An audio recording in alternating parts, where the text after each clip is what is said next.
Oke, halo guys, welcome back to my channel Demoruday. So kali ini gue mau ngebahas keyboard lagi, yaitu ini dia MChos GX87. Jadi langsung aja ya, pertama kita bakal unboxing.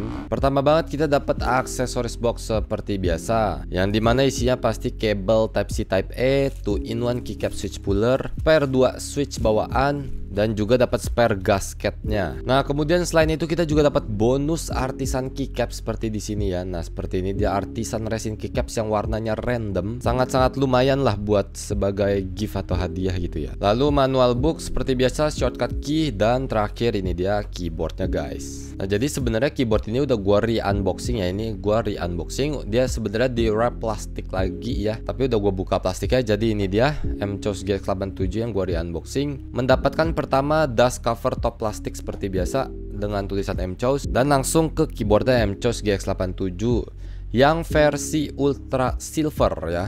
Jadi kalau di Keepsmart tuh ada yang versi Light, Max, dan juga Ultra. Kita punya yang Light Blue, Max Black, dan Ultra Silver, dan juga White. Nah, untuk harga sendiri kalian bisa langsung aja cek ya, mulai dari 1,4 sampai 1,9. Kalian cek aja langsung di Tokopedia di Keepsmart ya, linknya di bawah. Oke, jadi bahas desain dulu ya. Secara simple, desain MChos GX87 ini full alu TKL layout, yang dimana semua fiturnya juga udah memadai ya, mulai dari Tri-Mode PCB ya. Jadi dia saklarnya itu di luar untuk Tri-Mode-nya ya, ganti-ganti mode di belakang sini, dan dia juga USB dongle-nya ada magnetic dongle tempatnya gini yang nggak disembunyiin ya, jadi di luar gitu semua guys. Nah, untuk bagian bawahnya juga dia untuk light dan sampai ultra beda-beda ya. Light itu kalau nggak salah pakai PVD, sedangkan kalau yang ultranya dan max itu pakai kristal seperti ini, kristal weight. Nah, sisanya dia ini clean looks aja guys. Jadi mulai dari samping ya, side profile dia itu simple aja, dan di bagian depannya dia ada semacam LED diffuser lightnya gitu untuk aksen lampu sinar RGB aja gitu guys. Oke, sekarang kita bakal langsung masuk ke bagian internal strukturnya dulu guys. Oke, jadi ini udah gue bongkar keycaps dan switchnya. Jadi kita mulai aja dari keycaps, bahas keycaps dan switch nih ya.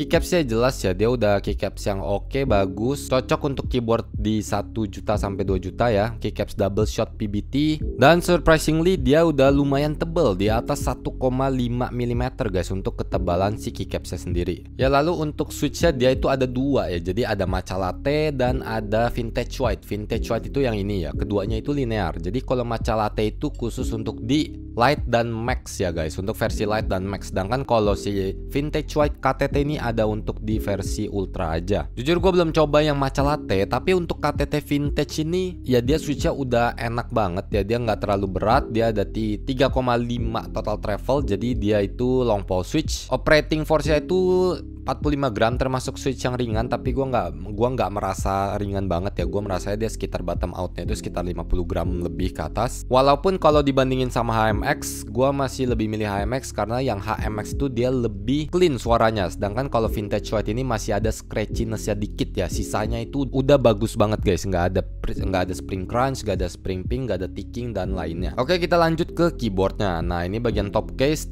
yang ultra. Jadi yang ultra itu bedanya sama light dan max, pertama ada di mesh surfacingnya. Kalau ultra ini ada di 180 mesh, sedangkan light max itu ada di 150 mesh. Ya, intinya semakin tinggi meshnya itu semakin smooth dia dipegang, dan juga kualitas finishingnya semakin baik gitu guys. Ya, ini penampakan sedikit aja bagian dalamnya, dia udah pakai ball catch system ya, 4 biji.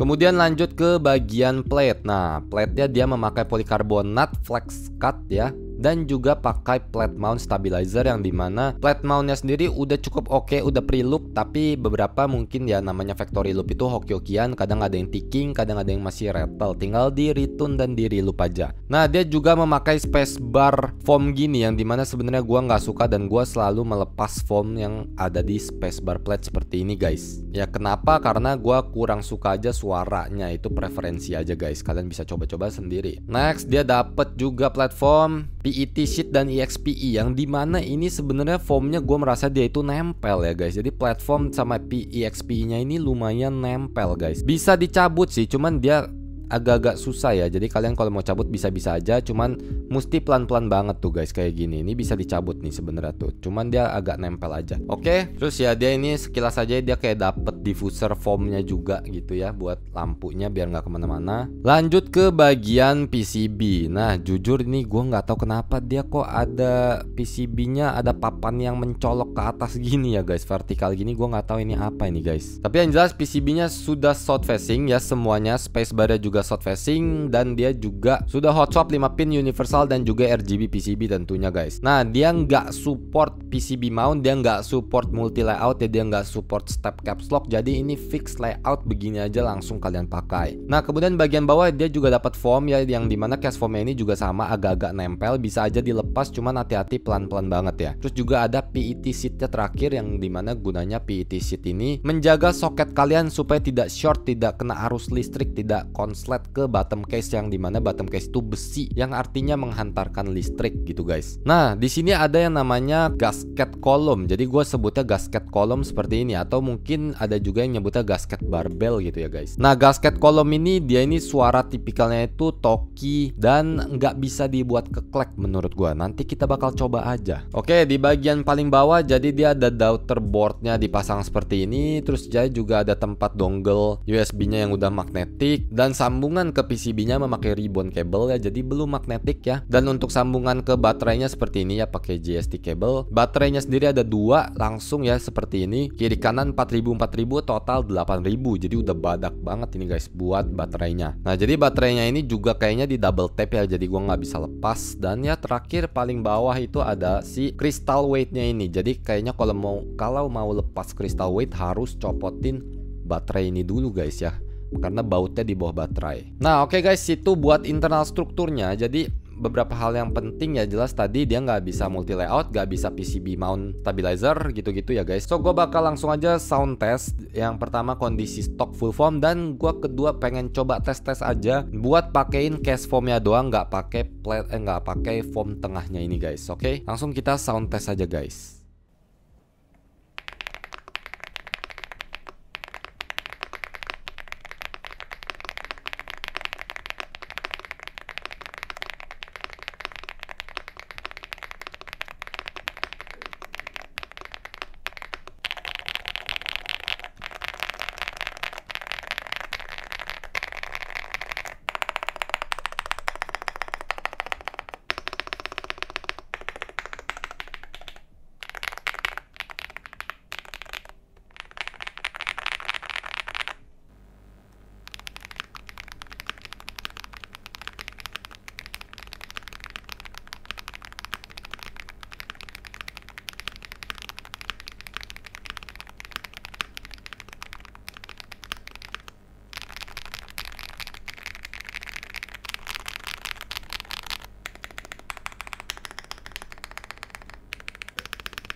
Oke, so itu dia guys, sound test yang full foam, dan juga gue lepasin foam tengah ya, foam platform, EXPE dan PET sheetnya gue lepas yang di atas PCB. Gimana menurut kalian mulai dari suara? Oke, jadi gue bahas kesimpulan mengenai gue aja ya.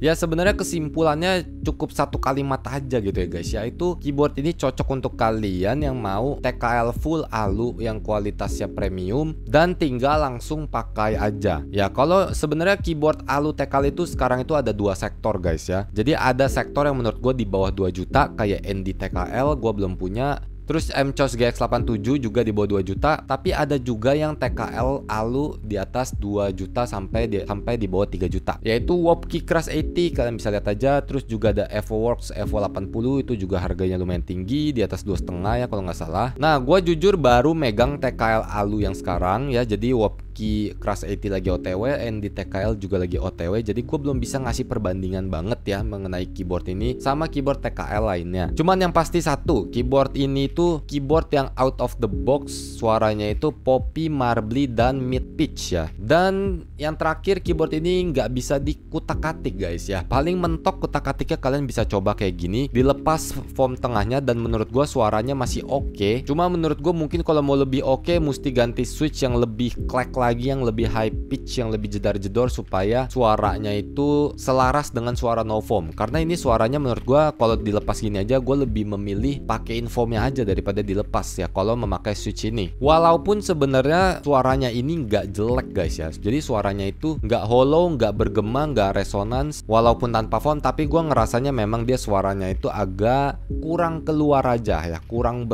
berkarakteristik, tidak sekeluar kalau pakai foam tadi. Nah jadi gue belum bisa ya, kalau kalian nanya ini dibandingin sama Wopke Crush 80 yang harga 2 juta ke atas gimana, jelas kalau gue lihat dari gambarnya aja, jelas si MCOS GX87 ini kalah fitur dimana kayak Evo 80 itu udah pakai magnetic daughterboard gitu-gitu ya.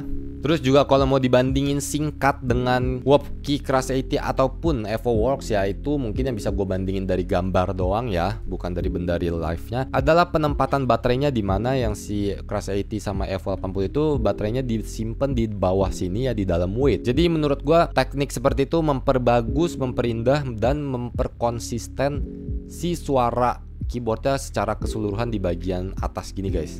Ya intinya dari pencet sini sampai sini suaranya lebih konsisten dikarenakan di bagian bottom case-nya itu tertutup besi semua, nggak ada bolong-bolong seperti ininya gitu guys. Nah cuman ini concern gua aja mengenai Crush 80, mengenai Evo 80 ya, mereka keyboardnya itu udah di harga 2 juta ke atas, tapi kalau gua lihat kayaknya susah untuk clack juga karena dia sendiri nggak memberikan opsi 1,6 PCB gitu ya guys, dan juga mounting stylenya yang masih gasket, jadi gua nggak tahu apakah bisa ke clack apa enggak untuk keyboard itu. Yang artinya lagi kalau misalkan Evo 80 atau Wopke Crush 80 itu nggak bisa ke clack suaranya, jadi ya foam board tok gitu doang. Jadi apa bedanya dengan keyboard MCOS ini gitu guys, padahal harganya bedanya bisa sampai 500.000 bahkan sampai 1 juta. Oke, jadi kesimpulannya ya, MCOS ini keyboard yang sebenarnya kalian itu beli TKL Alu langsung pakai aja, nggak perlu diapa-apain, nggak perlu diganti apa-apa. Keycapsnya udah bagus, switchnya juga udah oke banget, suaranya juga yang marbly